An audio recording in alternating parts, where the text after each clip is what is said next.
Guys সত্যি বলতে বিজিএমআইতে আসা 4.5 আপডেটের ফার্স্ট লুক দেখার পর থেকে আমার এক্সাইটমেন্ট লেভেলটা একদম নেক্সট লেভেলে চলে গেছে।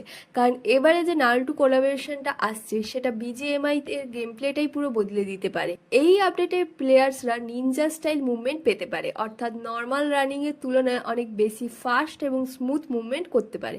এরপর আসছে সাবস্টিটিউশন জুৎসু। এই এবিলিটিটা মূলত এনিমিকে কনফিউজ করার জন্য ক্লোন ক্রিয়েট করে অপোনেন্টদের মিসলেড করা, তারপর আনএক্সপেক্টেড অ্যাঙ্গেল থেকে অ্যাটাক করা। এবার আসি রাসিঙ্গানের কথায়। নারুটো ফ্যান্সদের জন্য এই নামটাই যথেষ্ট। বিজিএমআইতে এটা একটা পাওয়ারফুল অ্যাটাক হিসেবে দেখা যেতে পারে। তবে যে এবিলিটিটা আমার সবচেয়ে ডিস্ট্রাকটিভ মনে হয়েছে সেটা হলো ফায়ার স্টাইল গ্রেট ফায়ারবল জুজ। এটা মূলত একটা পাওয়ারফুল রেঞ্জ অ্যাটাক যেটা ইম্প্যাক্ট করার পর আশেপাশে এরিয়াতে ড্যামেজ দিতে পারে। শুধু ডাইরেক্ট হিট নয়, নিয়ার বাই এনিমিরাও ড্যামেজ খেতে পারে। তবে একটা বিষয় মাথায় রাখা জরুরি, এই সব ফিচার্স এখনো বিটা ভার্সনেই দেখা গেছে, অফিসিয়াল রিলিজ কিন্তু এখনো হয়নি।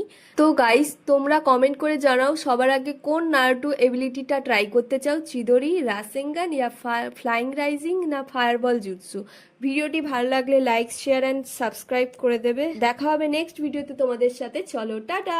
कोई शौक नहीं मुझे मुझे लाख लोग जाने जो कि खुद तो हो बुझी बुझी आग से जमाने। मुझे शौक है कि ऐसा कोई सुने मेरे गाने जिसे बदले में अपने भी गाने हो सुनाने। मुझे ऐसे किसी दोस्त हम राज की तलाश, ये आज है आज नहीं तो कल नहीं तो परसों। ऐसा कोई मिलने में लगते हैं बरसों। थोड़ी मैं थोड़ी तुम थोड़ा थोड़ा तरसो।